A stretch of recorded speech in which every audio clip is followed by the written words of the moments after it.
Bienvenidos sean todos y todas a Ojalá. Pues el tema de la inmigración haitiana en la República Dominicana, pues durante esta semana ha estado trayéndose y llevándose a muchos de los titulares de los medios y de las informaciones que se dan por todos los lados. El más importante es el que se refiere a un informe presentado por Amnistía Internacional, que ha estado hablando de casos de apatridia en la República Dominicana. Y bueno, acaba de presentar un informe al gobierno dominicano a través de la Secretaría de la Presidencia, del Ministro de la Presidencia. Un informe que, bueno, el gobierno ha prometido estudiar para dar una respuesta, no solo a Amnistía Internacional, sino a la sociedad dominicana. Y como ya en más de una ocasión lo ha manifestado el presidente Danilo Medina, la medida que haya que tomar, el entuerto que haya que enderezar, será enderezado por el gobierno. Si algo ha caracterizado al presidente Danilo Medina en el manejo de este y de todos los temas que ha manejado en lo que tiene ahí de gobierno, si algo lo ha caracterizado ha sido precisamente la transparencia.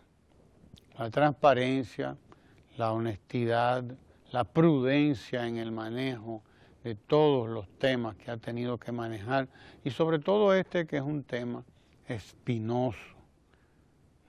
espinoso, que en algún momento colocó frente a nosotros a una parte de la comunidad internacional que se sentía solidaria, ya no tanto con los inmigrantes en sentido general, como con los inmigrantes haitianos, que ese ha sido el tema de estas denuncias.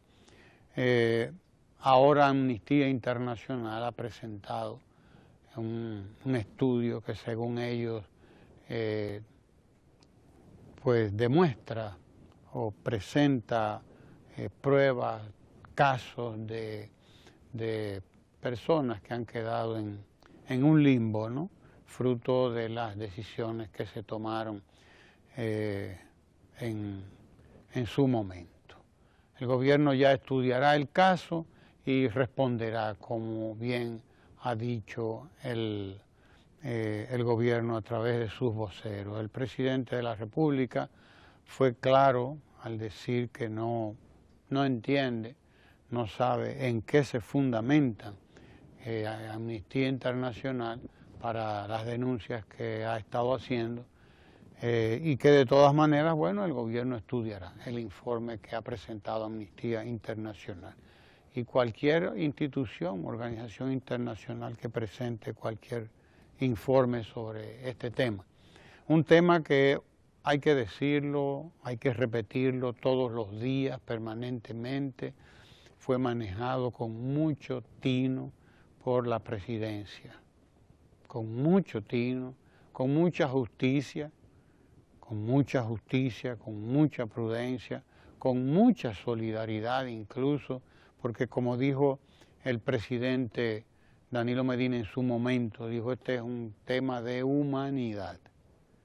Es un tema de humanidad en el que no se puede ser alegre, que hay que manejarlo con toda la prudencia, con toda la sensatez, pero también con toda la humanidad que quepa, con toda la humanidad del mundo. Y así fue manejado, con mucha prudencia, con mucha sensatez, con mucha transparencia además. El gobierno fue transparente, muy transparente, y el gobierno no es responsable no se le puede achacar al gobierno responsabilidades que pertenecen probablemente a otros poderes incluso del Estado. No se le pueden achacar al gobierno del presidente Danilo Medina, que fue solidario, que fue humano, que fue justo y que fue prudente en el manejo de un tema tan espinoso, porque costó mucho.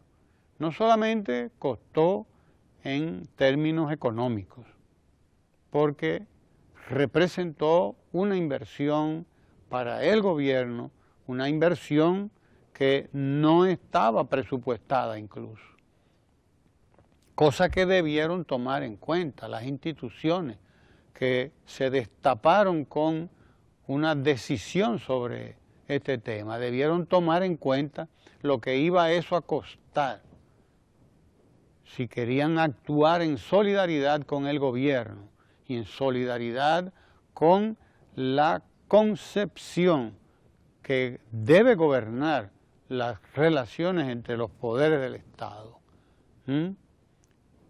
Debieron tomar en cuenta lo que eso iba a costar, ¿no? Pero el gobierno de todas maneras asumió su responsabilidad e invirtió en ese proceso probablemente un presupuesto que debe rondar los 3.000 millones de pesos y cuidado.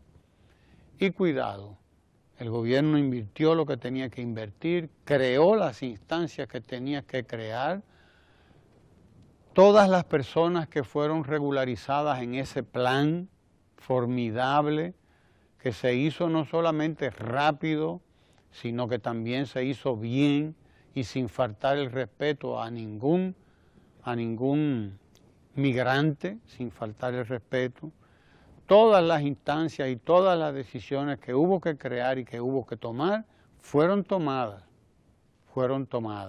Incluso la formalización, la creación de una oficina para manejar estos temas, que la preveía la ley en su momento y que no se había creado. Lo mismo que la creación del registro biométrico, porque todos los que pasaron por ese proceso de regularización, sus datos fueron capturados con tecnología de la última, de la más avanzada. Están todos los datos biométricos, lo que da garantía de seguridad al trabajo que se llevó a cabo en ese proceso. Entonces, fue una inversión alta, pero sobre todo fue una inversión que rindió sus frutos.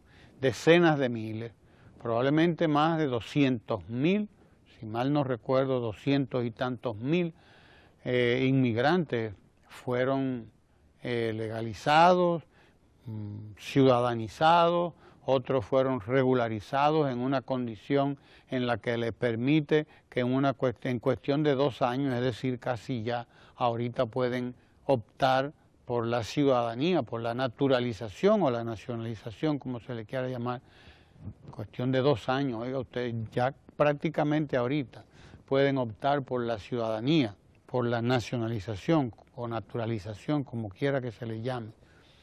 Y otros pues fueron dotados de una visa o de un estatus de residente en el país, y por lo tanto, al ser documentados y documentadas, esos haitianos, haitianas y extranjeros en la República Dominicana, se les concedió un estatus legal en el país, y por lo tanto eso también les defiende de los abusos de que eran objeto precisamente por no tener un estatus legal en la República Dominicana, por no disponer de una documentación legal que diera fe de su presencia en la República Dominicana. De manera que no solamente es que se les dio la naturalización, la nacionalización, la ciudadanía a cientos de miles de ellos, no solamente es eso, sino que a otros tantos se les facilitaron sus documentos para dentro de 2 años acceder a la residencia en la República Dominicana, tener una residencia permanente, y luego podrán optar por la nacionalización. Y a otros pues se les dotó de una visa de trabajo para que puedan estar legalmente en el país y no puedan ser o no tengan que ser objeto del macuteo, del macuteo y de todas esas prácticas que van en desmedro, en detrimento de los derechos humanos, en donde quiera. Entonces, ese fue un proceso ejemplar que se llevó a cabo en la República Dominicana, reconocido por la Organización Internacional para las Migraciones, la OIM, Organización Internacional para las Migraciones, que en su momento felicitó el trabajo que se había hecho en la República Dominicana con ese proceso de regulación, que es un proceso que no se conoce que se haya llevado a cabo en tan poco tiempo en ningún otro país, con un trabajo tan eficiente, tan efectivo y respetando además, los derechos humanos. Eso lo consignó la Organización Internacional para las Migraciones, pero también lo consignó la Organización de las Naciones Unidas y el Programa de las Naciones Unidas para el Desarrollo, que en su momento también reconoció la labor ardua, la labor incluso desinteresada del gobierno, sacrificada, que tuvo que disponer de fondos del presupuesto que no habían sido consignados en ese mismo presupuesto para eso, pero que tuvo el presidente que buscar, tuvo que inventárselas para buscar esos fondos y llevar a cabo un programa que costó mucho dinero, de manera que no hay nada que lamentar y el informe de Amnistía Internacional va a ser estudiado por el gobierno y respondido caso por caso en su momento. Eso que no nos quepa la menor duda. El informe llegó por fin a donde tenía que llegar y no hay razón para que se estuvieran haciendo denuncias sin ninguna base. Hay que presentar las bases sobre las cuales se hace cualquier tipo de denuncia. Bien, el gobierno responderá a eso en su momento.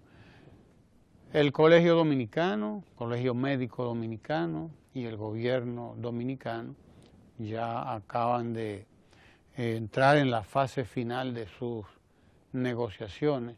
Esperemos ahora que se sienten para dejar zanjado ese tema que también estaba ahí en la agenda del día, en la orden del día del gobierno y del Colegio Médico Dominicano.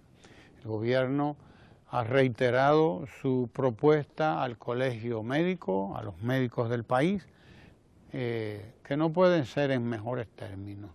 El gobierno reitera que ofrece un 25% de aumento de los salarios a los médicos, un 25% que deberá ejecutarse probablemente tal como se lo plantea el gobierno al Colegio Médico. Ahora falta la propuesta del Colegio Médico, la opinión sobre la propuesta, la oferta que le hace el gobierno, que es de un 25% que será ejecutado en varios momentos para el año que viene, puesto que el presente año el presupuesto está prácticamente ya agotado.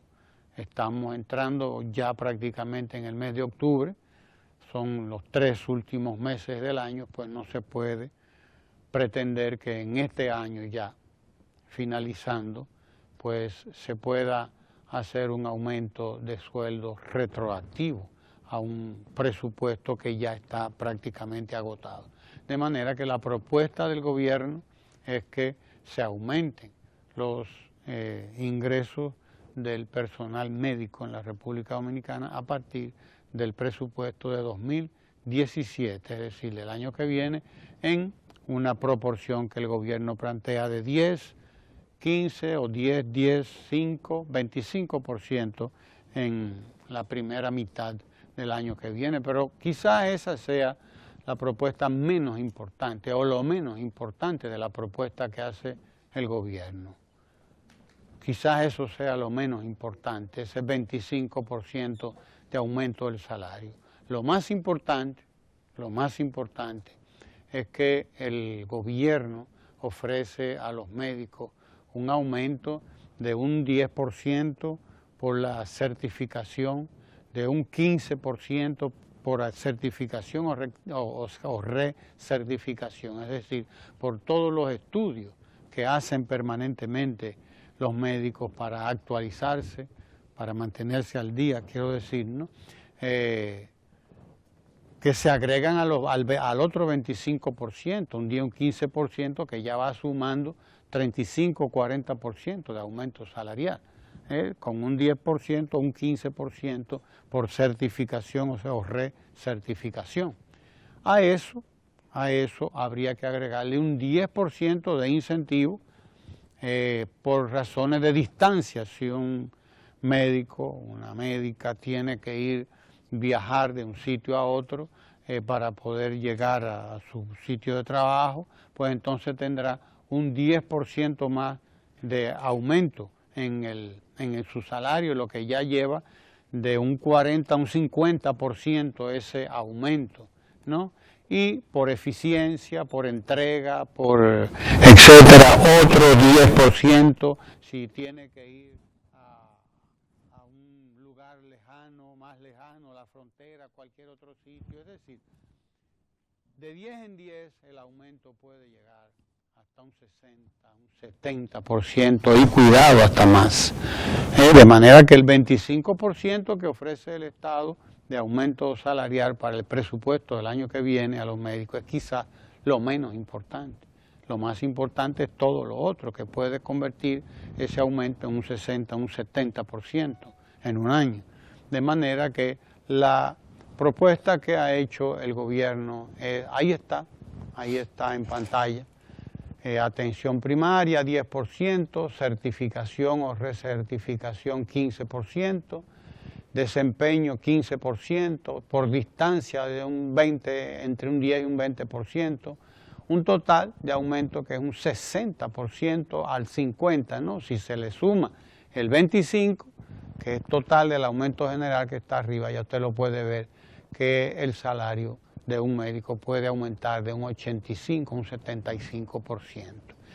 Todo eso es lo que hace atractiva, muy justa además la propuesta que hace el gobierno al Colegio Médico Dominicano y que esperemos que deje ya resuelto el problema de las exigencias de los médicos y que estos además acaten las exigencias del gobierno, que les ha hecho esta propuesta de aumento salarial, pero que les hace también un llamado a cumplir con la ley de salud de la República Dominicana y el Código de Trabajo de la República Dominicana, la ley de trabajo de la República Dominicana, que exige a todos los servidores públicos una jornada laboral de 40 horas a la semana, es decir, 8 horas diarias, y en el caso de los médicos entre 6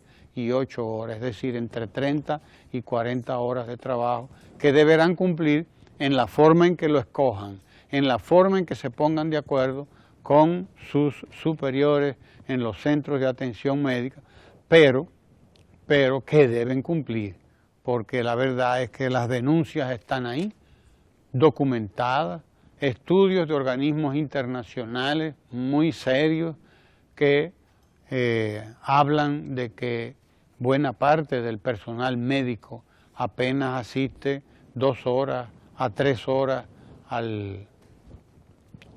su centro de trabajo, y eso no puede ser, eso no puede ser. El médico que entienda, como cualquier servidor público que entienda, y en esto ha sido enfático el presidente de la República, y hay que apoyarlo en eso porque es muy justo.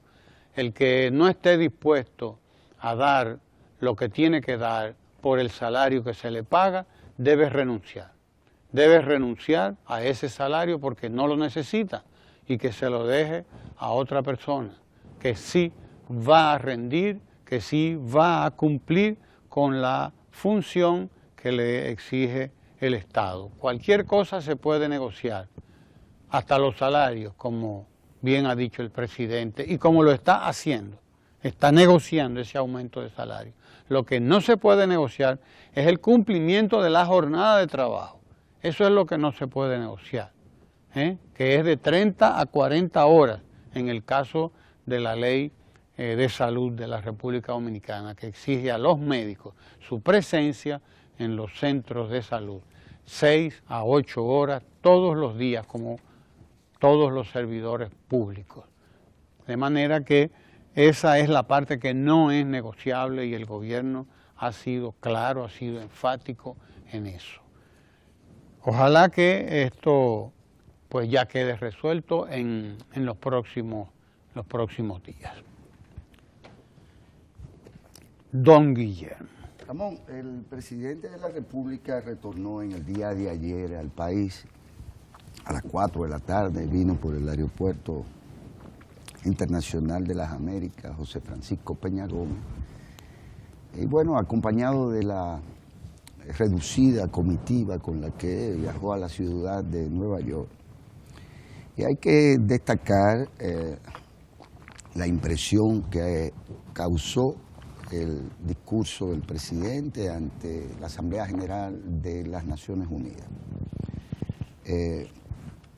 Parece existir un consenso en el sentido de que, en principio, el discurso es un discurso valiente y que en el contexto internacional los señalamientos que te hace, que tienen que ver con la equidad de las relaciones entre los países desarrollados o los países ricos y los países que ya no se usa la terminología, ¿verdad?, del tercer mundo.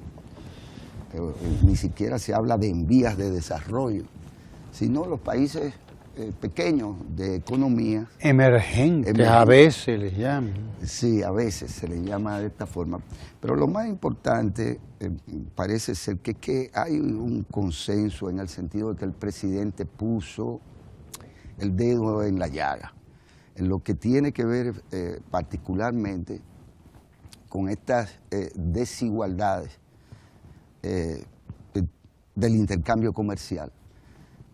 Potencias que nos instaron en su momento a abrir nuestras economías, a romper con prácticas monopólicas que le aseguraban a la oligarquía de nuestros países de América y del tercer mundo, le aseguraban mercados prácticamente cautivos, impidiendo el libre comercio, la libre competencia e imponiendo prácticas de intercambio que, bueno, parecería que ya no son epocales, que no tienen que ver con lo que la realidad internacional impone.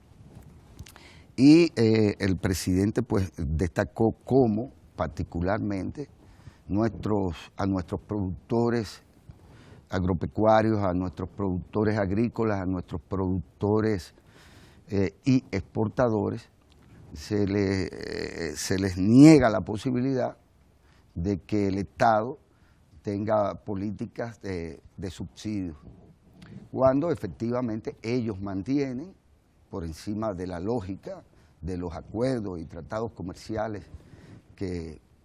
a los que se ha arribado, pues mantienen subsidios que establecen, por lo tanto, condiciones absolutamente favorables a sus productores, a los productores de estos países desarrollados. Y en este sentido el presidente pues habla en nombre de todos, no solo en nombre de nuestros productores agrícolas, sino en nombre de los productores agrícolas de países como el nuestro, que sienten que son desfavorecidos, y más que nada porque las condiciones establecidas en los tratados y acuerdos comerciales no las impuso ni el país ni los países similares al nuestro. Fueron esquemas en donde que rigen el comercio internacional impuestos fundamentalmente por las grandes potencias que siguen cerrando de algún modo sus mercados. Ya no solo a través de trabas o fitosanitarias que nos sacan de repente del mercado. No, una veda cualquiera y nuestros productores y exportadores de aguacate pues se van de paro, o nuestros productores de ajíes, o en general nuestros productores agrícolas con vocación exportadora. Entonces, el discurso del presidente además estuvo precedido por la creación de una comisión llamada a evaluar efectivamente el contexto, el marco de los tratados comerciales, ver la efectividad que tienen y las ventajas, los beneficios que hayan podido reportarnos como economía. Y esto hay que destacarlo. Pocas veces un discurso presidencial en las Naciones Unidas ha recibido o ha sido de tal consenso. No se sienten estas voces, aunque hay quienes han dicho que el discurso fue populista. Vaya usted a ver. El populismo. Qué barbaridad. Qué barbaridad, habría que, de verdad, la expresión sería esa, qué barbaridad. Pero bueno, el presidente regresó y ha sido bien recibido en el país a propósito de este discurso, que como he dicho, no es solo en nombre de nuestros productores agrícolas, sino en general en nombre de los países, digamos que del sur, ¿verdad? Porque vaya usted a ver, generalmente los países del norte son los países desarrollados y los que tienen una producción en una escala que para nosotros resulta a veces un tanto inimaginables. Bueno, pues bienvenido al país el presidente. Y dejando esto atrás, hay que ver lo que está aconteciendo en el mundo y muy particularmente en Puerto Rico. En Puerto Rico desde hace ya 48 horas hay lo que se llama un blackout. Un apagón. Un apagón general que era impensable años atrás. El país de los apagones era la República Dominicana, en el Caribe posiblemente. Y imagínense ustedes si estuviera sucediendo eso aquí. Porque nosotros nos acostumbramos a los apagones, pero en realidad un blackout de 48 horas en todo el territorio, eso para una situación de ese tipo no hay ningún país que esté preparado. Y esto entonces nos pone de cara a... Nosotros lo vimos con el huracán David en el 79. Sí, efectivamente. Vimos una... Y en el York, que en apenas una semana, pues se logró restablecer el servicio. Pero eso también nos pone de cara a ponderar y a valorar la importancia de las plantas de Punta Catalina, que son sin lugar a dudas la condición previa que nos permitirá arribar a un pacto eléctrico que deje en el pasado la posibilidad de que este tipo de situaciones nos ocurran a nosotros. Naturalmente, en Puerto Rico el tema es más complejo, porque, entre otras cosas, aquí todo el mundo tiene una plantica. Sí. Aquí todo el mundo tiene una plantica. El gran negocio ha sido poner a todo el mundo en este país a comprar plantas. Tenemos 3, 4 décadas comprando plantas. Inversores, plantas, bombitas eléctricas, cualquier cantidad de cosas. La sociedad puertorriqueña no está preparada para este tipo de situaciones. Y ninguna está preparada, ninguna sociedad, pero en particular... Pero esa menos. Esa menos. Pero siempre es bueno que nos veamos también en esos espejos. en el espejo de países que aparentemente tenían todos sus problemas resueltos y de repente vemos cómo se producen estas situaciones de apagón general, pero además de una emigración brutal. Más de 1.200.000, 1.300.000 boricuas han tenido que salir del territorio insular y irse a los Estados Unidos en búsqueda de trabajo. Luego de décadas de recibir un trato preferencial, de recibir un tipo de ayuda que convirtió a Puerto Rico casi en una tacita, como dicen, una taza de cristal. Sí. Todo el mundo quería ir al país o a la isla del no problem.